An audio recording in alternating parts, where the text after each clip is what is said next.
As I had said earlier, as soon as we have more to announce, we will ask for you to come.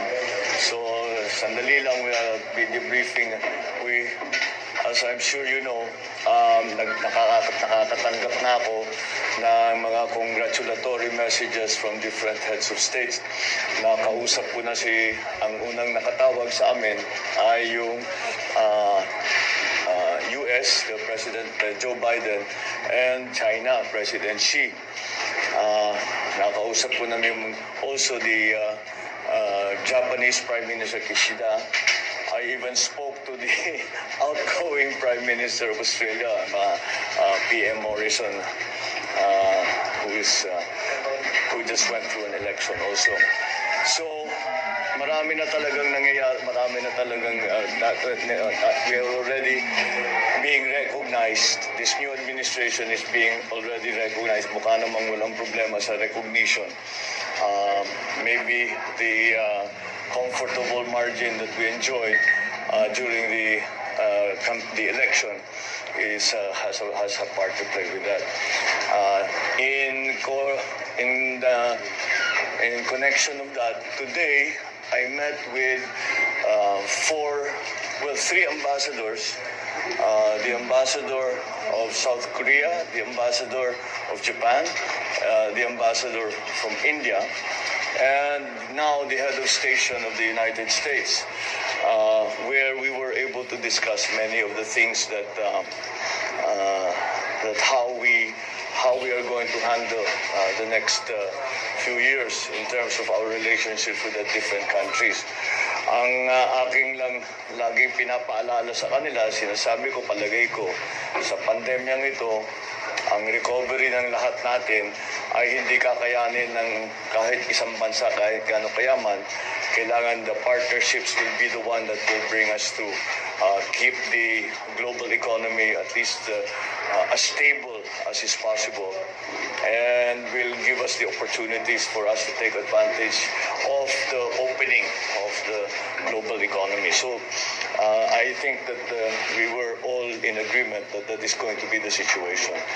Specifically in Japan, with the Japanese ambassador, we spoke about some of the ODA projects that JICA ODA that possibly we can pursue. At marami siyang ipinakita sa amin na mga possibilities in terms of infrastructure, in terms of transportation infrastructure, in terms of the usual horizontal infrastructure, and also of employment, where he would like to see an increase.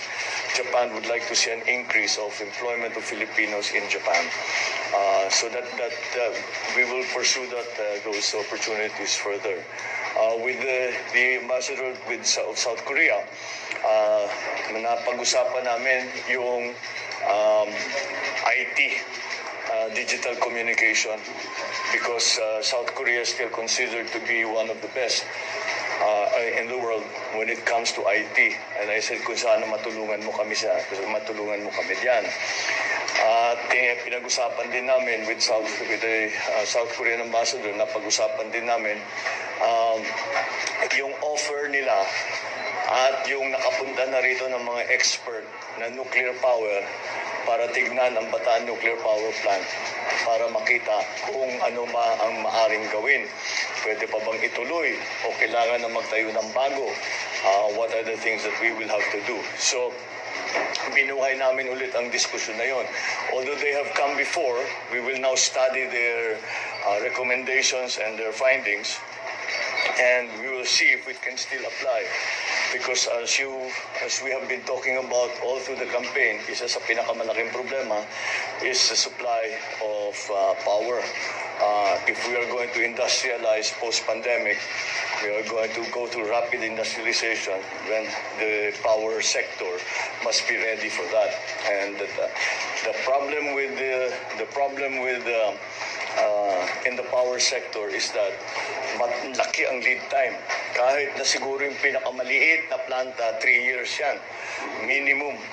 3 to 5 to 7 years. But kahit na hindi aabutan ng administrasyon ko, we still have to start somewhere. So we spoke about that, and some of the other security concerns for the region. Siyempre, North Korea is a continuing concern to South Korea, and the stability in our area is something that we had also discussed. With the ambassador from India, we hit upon, he had three very interesting programs that they are instituting in India that I think might be applicable in the Philippines. And we again agreed to go into these different areas in greater detail. Number one, of course, is agriculture. We have a lot, we can learn a lot, especially from India. Not only the techniques of agriculture, but also in the protection of farmers, and how to bring the average age of the farmers down from what it is now. Nung nababasa ko, 57, 56, 57 ang average age ng ating mga magsasaka. At walang pumapasok ng mga kabataan. And one of the solutions that was proposed is that it will, kung gawin nating high-tech yung ating agriculture, magiging interesting para sa mga mas bata. Because with the new technologies, we will need young people anyway. So we started talking about that and the protection of the farmers. I also, because it is one of the conclusions we arrived at during and after the pandemic, after the first hit of the pandemic, yung gamot. And we know that India is one of the largest manufacturers of generic drugs. And I think, I said, if we could go into partnership para magkaroon ng production dito sa Pilipinas, turuan nyo kami what is the manufacturing technology, what are the necessary things that have to be put in place. Is there new legislation? Would we have to put up a new agency, or we will have to do training of those of yung mga nasa atin na tao. But in the end, to be able to provide at least the basic, yung mga basic lang na mga gamot na dito na nanggagaling. Marami na tayong ginagawa, pero marami pa rin kulang. And kaya naman siguro, I have no doubt na yung ating mga manufacturers dito, kaya naman nilang gawin yan. Pero we will get advice because may experience ang India. Kaya siguro naman marami silang maipapakita sa atin. Titignan natin kung babagay dito sa Pilipinas, baka maka-adapt tayo, and we will also be able to pursue that. The other very interesting area that we talked about with the Indian ambassador was their programs in India for microfinancing. And this is again because of the MSMEs that we are hoping to assist, to bring back, to create more jobs, to bring people back their livelihoods. Meron silang statistic na nagulat kaming lahat, sinabi, 70 pesos pa lang, 70 pesos pa lang, pwede na silang magbukas ng account doon sa kanila. Napakaliit lamang, kaya na nila. So sabi ko, will you please send me material? Because I'm very, very interested in that. Kasi mabusisi ang trabaho na yan. India has always been a pioneer in terms of microfinancing. But they have taken it already to this level na kahit ganun lang kaliit ang puhunan mo, pwede ka na magkabangko, pwede ka na magka-bank account, pwede ka na maghanap buhay, pwede ka na magnegosyo. And with the American charge,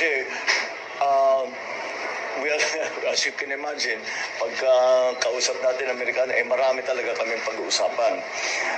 But primarily, one of the first subjects that we came upon were the assistances that the United States is offering to mitigate climate change in different countries. At very active sila. They want to take a leadership role in the mitigation of the effects of climate change, of global warming.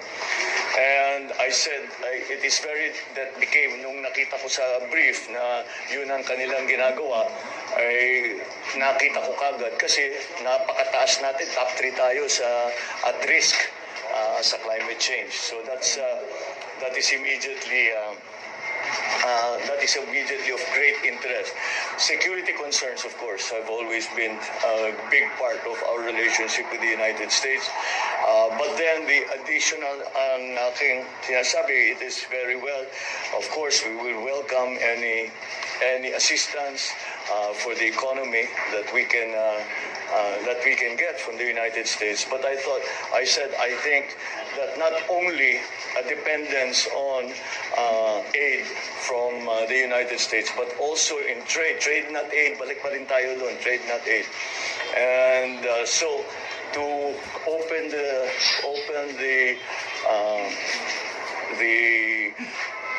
again, the government, the bureaucracy, this administration, to the possibilities of private partnerships, joint venture from the Philippines and with the American. Marami naman tayong history sa ganyan.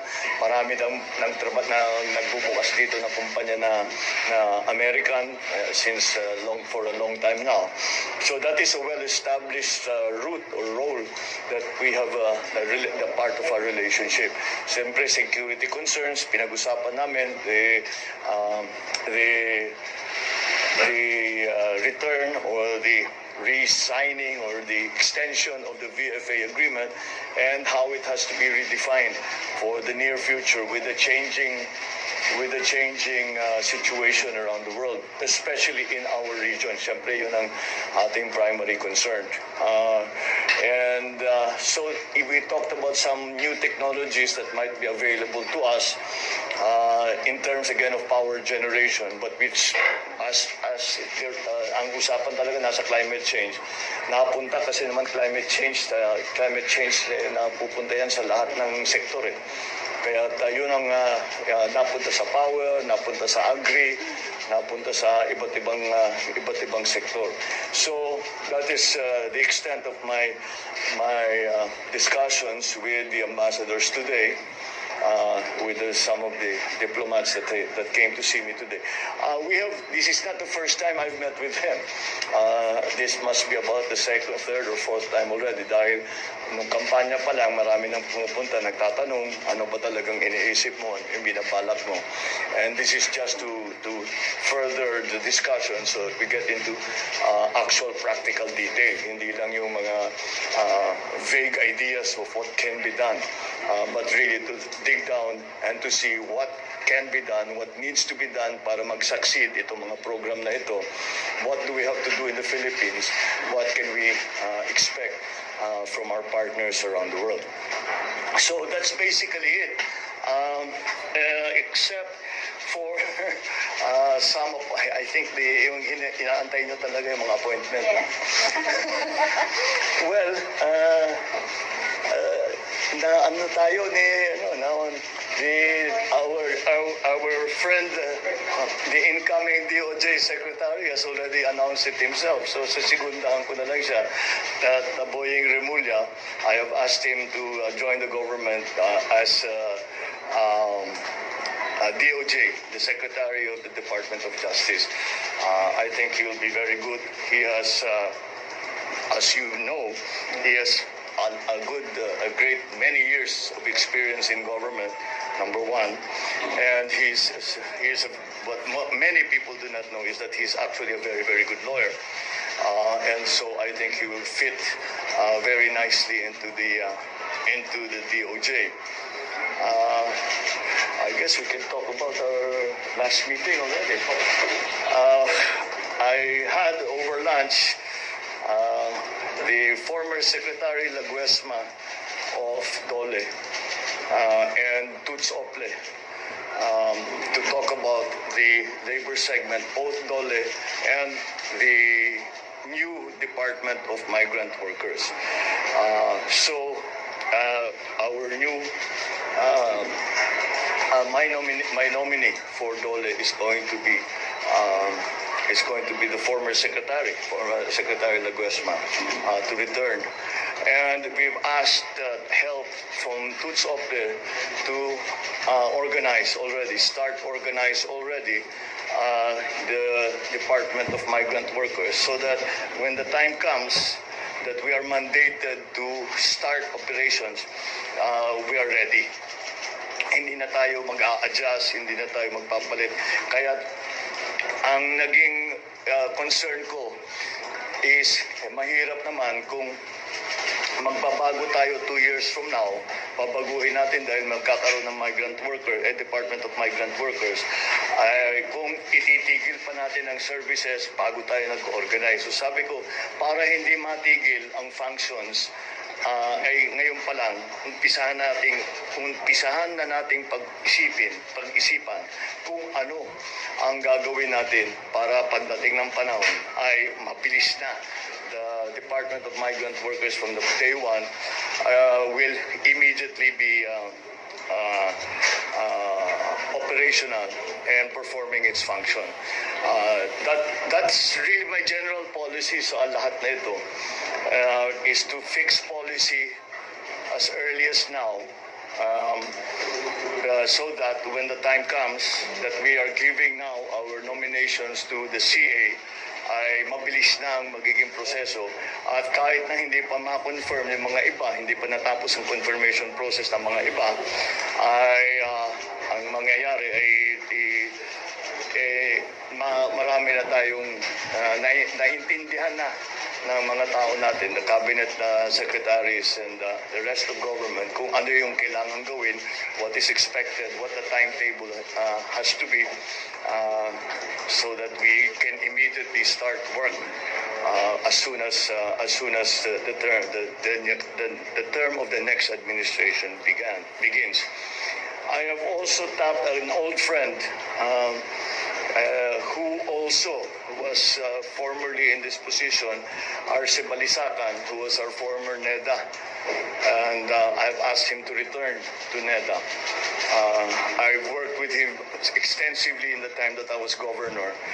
We have very similar thinking in that regard. Kaya't malakas ang loob ko. I know he's very competent.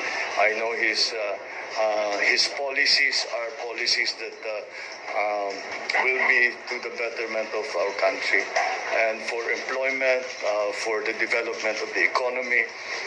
Nag-uusap kami ng ilang oras at mukha namang tumutugma ang aming pag-iisip tungkol sa approach natin dito sa mga darating na ilang taon when it comes to the economic managers.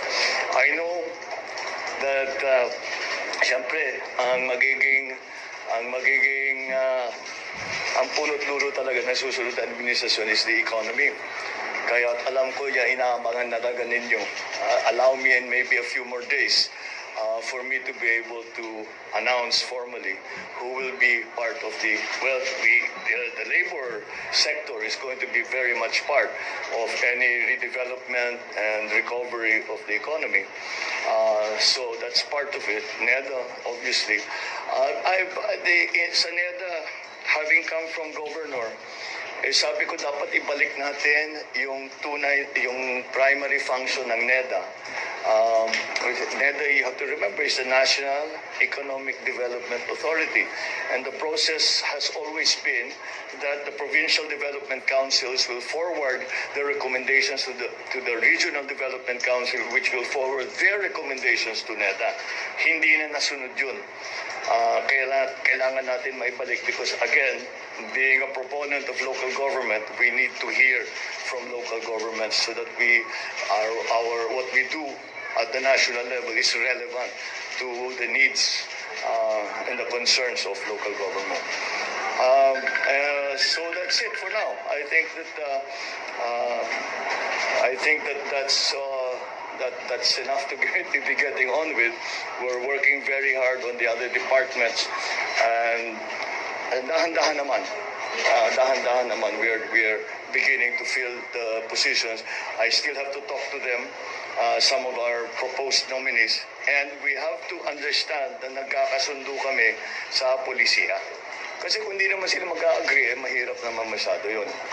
So we will continue to discuss with them.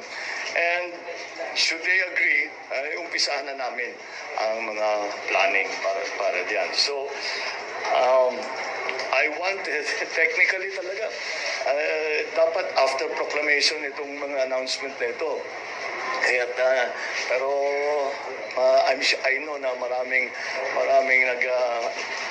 hindi na makapag-antay dahil nga napaka-importanteng itong mga appointment na ito. But allow me the luxury of a few more days and we will be able to announce more. At the moment, siyempre nakaabang na kami sa canvassing. My best information is that the canvassing will proceed rapidly, and I told the speaker and the leadership of the House and of the Senate that I'm on call. Kung matapos sila, kahit anong oras, kahit hating gabi, I would be happy to go there to be proclaimed. So that's what we are busy with now. And that also explains to you bakit ako naka-Amerikana. Dahil nga, mga kaharap ko, ambassador, na ibang look namin dito sa headquarters at hindi na kami nangangampanya at we are now back in the office, working in the office. So I'll leave that with you for now. Well, I'll take a few. Sa inauguration po sa President, are you going to have it sa grandstand po since parang Hindi ko sila na may ospital eh. Ginagamit pa eh. Hindi naman natin pwedeng ilipat yun eh. Kailangan pa yun. ng Manila government and even the DPWA Secretary Roger Mercado parang sa ilang sinabi nila. No, I don't think there's any need to go to that. Yun lang, we're now looking for an alternative. So out na po yung grandstand? I think for now, unless something will change radically, we cannot use Kirino Grandstand. Mas maganda para sa akin, gusto ko doon dahil yan ang tradition eh. Pero marami talagang pinilitan yung pandemic. Wala tayong magagawa. Sir, under your administration, will the Philippines participate in the Indo-Pacific Economic Framework po? Yes, we talked about that. Can you discuss more? Yes, we are very much involved. We are very much involved, and we are considered very much an important member of that aggregation.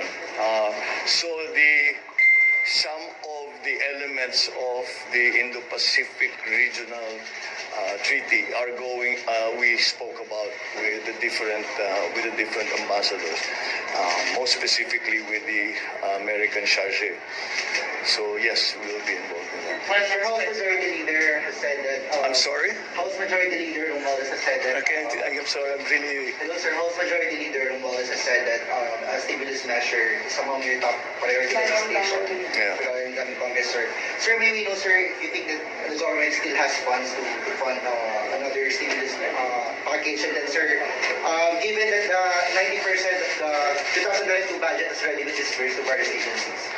Yes, there are slight differences because although it has been disbursed, not all of it has been spent. So meron pa tayong breathing room, pero konti na lang. And so that's why we will have to look to the new budget, the budget for 2023, which is presently being written. We have to look at that to find sufficient funds for the things that we want to do. Kasi talaga, basically, move some public expenditure away from non-investment expenditures to more investment-led expenditures.